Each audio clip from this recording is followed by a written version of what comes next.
Hello students, welcome to our channel. आज के इस वीडियो में मैं आप लोग को बताने वाला हूं अकाउंटिंग फॉर मैनेजर का पेपर पैटर्न, साथ साथ में मोस्ट इंपॉर्टेंट क्वेश्चंस जो कि आपकी यूनिवर्सिटी के एग्जाम में पूछे जा सकते हैं और स्ट्रेटेजी बताऊंगा कि अगर आप लोग एक दिन पहले पढ़ रहे हो तो कैसे कम टाइम में ज्यादा प्रिपरेशन की जाए। तो ये वाला वीडियो आप लोग आखिरी तक जरूर देखिएगा। तो सबसे पहले बात करें तो आप लोग की एग्जाम होगी 70 मार्क्स की, और 70 मार्क्स की एग्जाम को लिखने के लिए आपको टाइम दिया जाएगा 2.5 आवर्स।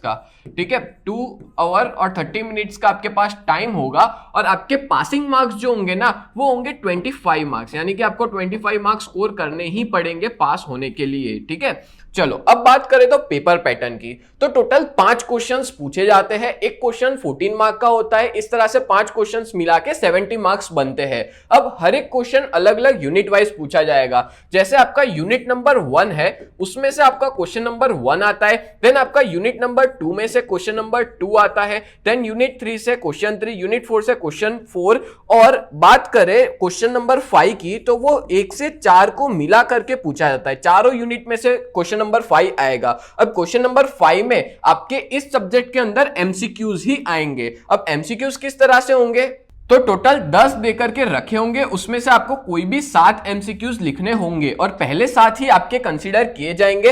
तो बहुत से बच्चे गए सारे के सारे अटेम्प्ट कर लेते हैं, तो पहले 7 सही लिखना, बिकॉज वही कंसीडर किए जाते हैं। ठीक है, और अगर आपको अच्छे से एमसीक्यूज की प्रिपरेशन करनी है तो आप लोग हमारी ऐप डाउनलोड कर सकते हो, वहां पे एमसीक्यूज अवेलेबल है, आप लोग डाउनलोड करके अच्छे से पढ़ सकते हो। ठीक है, चलो अब बात करते हैं आप लोग के पेपर पैटर्न की। तो जो क्वेश्चन नंबर 1 है उसके अंदर ना हमेशा थियरी देखने को मिलती है, और आपकी बुक में भी ये वाला जो यूनिट है, unit number 1 accounting and overview, इसकी आपको थियरी देखने को मिलेगी। ठीक है, तो आप लोग इसके अंदर थियरी प्रिपेयर करना। अब इसमें किस तरह से आ सकता है, तो देखो 14 मार्क्स के और में 7-7 मार्क की थियरी आ सकती है, या ऐसा भी हो सकता है कि 7-7 मार्क के और में 7-7 मार्क की थियरी आए। बट मेरे हिसाब से ये वाले चांसेस इसके ज्यादा है कि 14 मार्क्स के और में 7-7 मार्क का क्वेश्चन आए।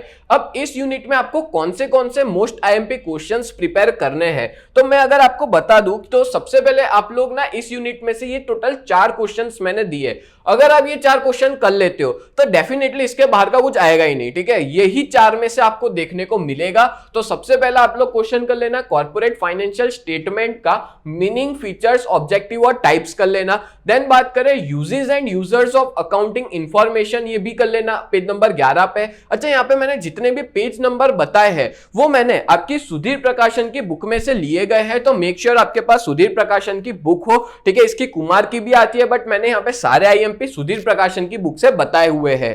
ठीक है, तो यहाँ पे जो पेज नंबर है वो आप लोग अपनी बुक में देख सकते हो, और अगर आपके पास बुक नहीं है तो इसके रिलेटेड पूरा स्टडी मटेरियल हमारी ऐप पे अवेलेबल है, आप वहां पे जाके भी डाउनलोड कर सकते हो। देन बात करें question number 3 Indian accounting standard. अब आपकी बुक में, सुधीर वालों की बुक में सिर्फ अकाउंटिंग स्टैंडर्ड दिया है, मतलब वही है, इंडियन अकाउंटिंग स्टैंडर्ड ही है वो। इसका भी आप मीनिंग, ऑब्जेक्टिव, लिस्ट और इंपॉर्टेंस जरूर कर लेना।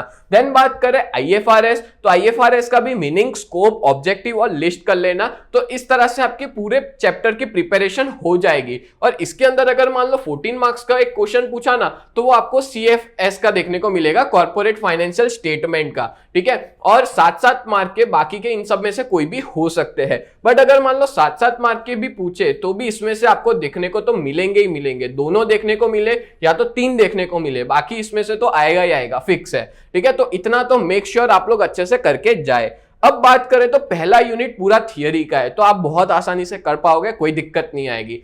अब बात करते हैं दूसरे यूनिट की, यानी कि क्वेश्चन नंबर 2 की, फाइनेंशियल स्टेटमेंट एनालिसिस। अब इसके अंदर ना 2 चैप्टर है, एक है आपका रेशियो एनालिसिस और दूसरा है कैश फ्लो स्टेटमेंट। तो इस तरह से इसमें 2 चैप्टर आते हैं। तो दोनों चैप्टर का किस तरह से आएगा, तो अभी तक जैसा आ रहा था कि भाई 14 मार्क के और में 14 मार्क का क्वेश्चन आएगा, यानी कि 14 मार्क के और में 14 मार्क का एक क्वेश्चन आपको देखने को मिलेगा कैश फ्लो का।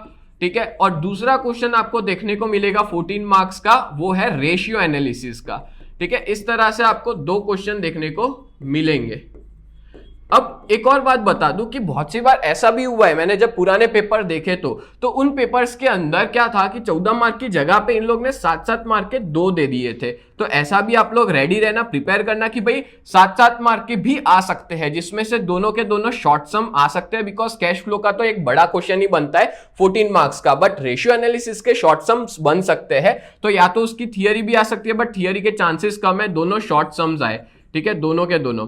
तो ऐसा भी हो सकता है या तो फिर 14 मार्क्स के और में 14 मार्क्स के दोनों बड़े क्वेश्चन आए। तो ऐसा समझ लो यहाँ पे आपको कंपलसरी सम्स की प्रैक्टिस करनी ही पड़ेगी। अब इन दोनों चैप्टर्स के अंदर आपको कौन से सम्स की प्रिपरेशन करनी है वो बता देता हूं, जिससे पूरा चैप्टर क्लियर हो जाए अच्छे से।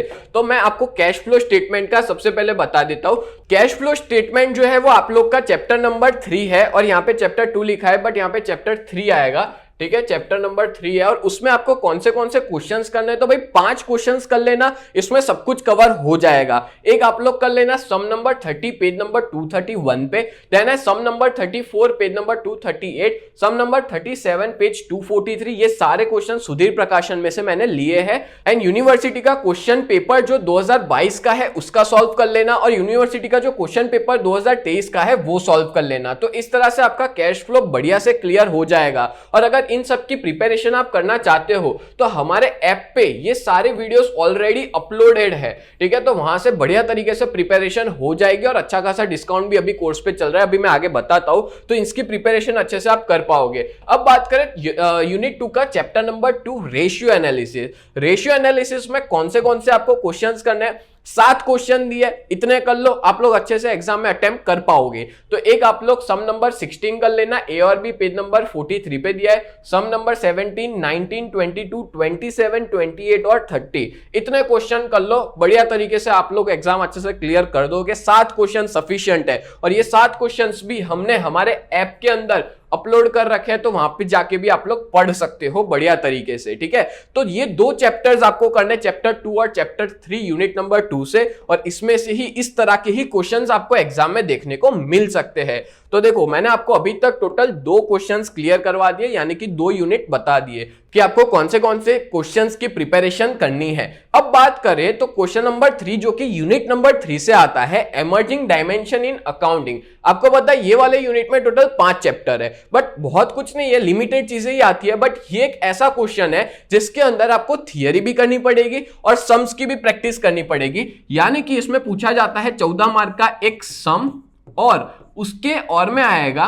7-7 मार्क की थियरी। ठीक है, लास्ट पास्ट ईयर के कुछ पेपर को देखते हुए ये पैटर्न फॉलो की जा रही है। तो ये थियरी और आपको ये सम्स तो करने ही होंगे, मतलब दोनों करना होगा। बट अगर कोई बच्चा चाहे कि खाली सम्स करे तो भाई आप ये खाली सम्स करके जाना, थियरी करने की कोई जरूरत नहीं है। ठीक है, क्योंकि ये 14 मार्क का एक सम आता है, और कोई चाहता है कि मेरे को बस थियरी ही करनी है तो थियरी भी कर सकते हो, मतलब दोनों आ सकता है। ठीक है, अब मैं आपको बता दूं कि क्वेश्चन नंबर 3 में कौन से मोस्ट इंपॉर्टेंट क्वेश्चन करने हैं। बट उसको बताने से पहले आप लोग को एक इंफॉर्मेशन दे दूं कि अगर आप लोग को पढ़ाई करने में कोई भी दिक्कत आ रही है ना, तो हमारे ऐप में ज्वाइन हो सकते हो। अभी इसकी प्राइस बहुत ज्यादा कम हो गई है, 50% से भी कम है, इस पे अच्छा खासा डिस्काउंट चल रहा है। तो आप लोग हमारे बैच में जुड़ सकते हो, जिसमें हम लोग टोटल 4 सब्जेक्ट कवर करते हैं, accounting for manager, financial management, business research और बिजनेस इकोनॉमिक्स। और चारों सब्जेक्ट की बढ़िया तरीके से प्रिपरेशन आपकी हो जाएगी, theory as well as sums, हर एक चीज हमने कवर की हुई है। अगर अभी तक आपने ऐप डाउनलोड नहीं किया तो प्ले स्टोर से यूजीटी नाम का ऐप है वो डाउनलोड कर सकते हो,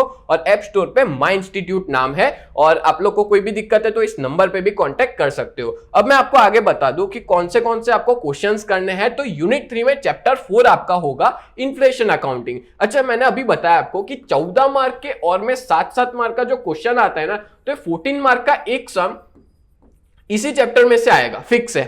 ठीक है, तो आपको क्या करना है इस चैप्टर में से, तो भाई 32 वाला सम कर लेना, 35 नंबर, 43 और 45, ये 4 मोस्ट इंपॉर्टेंट क्वेश्चंस है जिसमें से आपको एग्जाम में क्वेश्चन देखने को मिलेगा।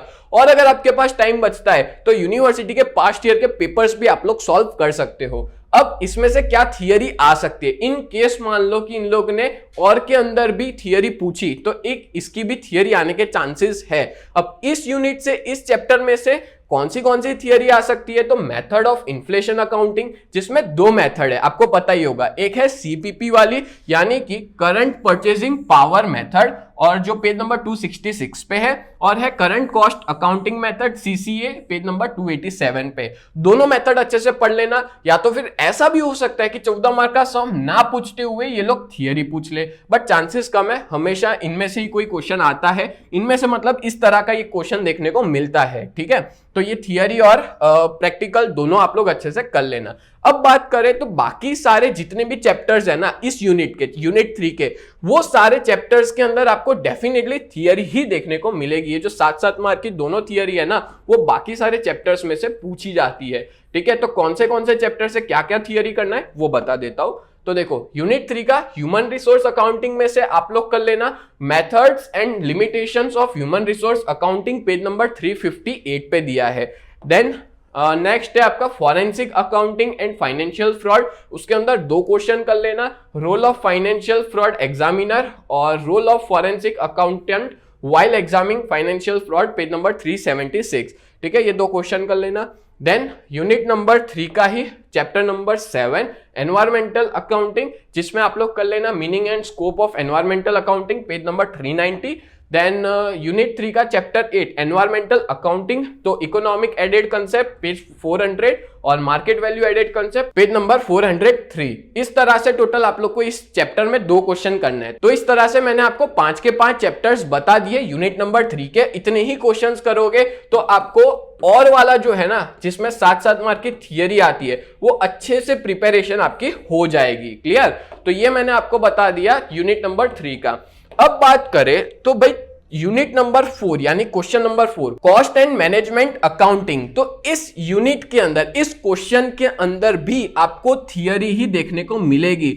14 मार्क के और में 7-7 मार्क की, या तो फिर 7-7 मार्क के और में 7-7 मार्क की थियरी आपको इस यूनिट में देखने को मिलेगी, इस क्वेश्चन में देखने को मिलेगी, क्वेश्चन नंबर 4 में। तो अब देखो बेटर है कि भाई कोई बच्चा ऐसा है जो आखिरी में पढ़ रहा है, तो आप लोग ना क्वेश्चन नंबर 1 यानी यूनिट नंबर 1 और यूनिट नंबर 4 तो करके ही जाना, क्योंकि इसमें तो थियरी ही है। और थियरी क्या आप लोग बना के भी लिख सकते हो अगर एक बार आपको कंसेप्ट क्लियर हो गया तो, ठीक है। तो इन दोनों की तो थियरी ही करके जाना, साथ में इन दोनों में, इसमें तो देखो सम्स ही करना पड़ेगा, कोई ऑप्शन ही नहीं है, बट इसमें आपके पास ऑप्शन है कि 7-7 मार्क की थियरी कर सकते हो, ठीक है। तो थियरी वाले बच्चे जो है जिनको अच्छे से आता है थियरी करना, तो भाई वो थियरी ही करके जाना 1, 2 और 3 के अंदर। क्लियर हो गया? तो इससे आप लोग कम टाइम में ज्यादा मार्क्स स्कोर कर पाओगे, ये आपकी स्ट्रेटेजी है, ठीक है। बट अगर आपके पास और टाइम बचता है तो डेफिनेटली आप लोग इन दोनों के कैश फ्लो और रेशियो एनालिसिस के सम्स प्रिपेयर करके जाना, और बीकॉम लेवल के ही है, आसानी से आप लोग कर सकते हो, ठीक है, अगर आपको अच्छे से आता था तो।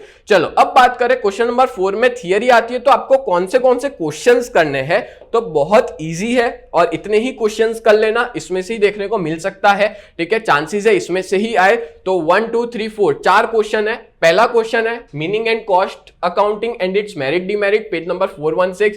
Then meaning of management accounting and its merit demerit, page number 421। Difference between financial cost and management accounting, ठीक है। इन तीनों के डिफरेंस जरूर करके जाना, ये तो बहुत सी बार पूछे गए हैं, जरूरी नहीं है तीनों के 3 के पूछे, ऐसा भी हो सकता है कि फाइनेंशियल और कॉस्ट के पूछे, कॉस्ट और मैनेजमेंट के पूछे, फाइनेंशियल और मैनेजमेंट के पूछे, इसलिए तीनों के 3 डिफरेंस अच्छे से करके जाना, पेज नंबर 426 पे है। Then question number 4 tools and techniques of cost and management accounting, page number 432। तो इस तरह से 4 क्वेश्चंस आपको प्रिपेयर करना है इस यूनिट नंबर 4 से।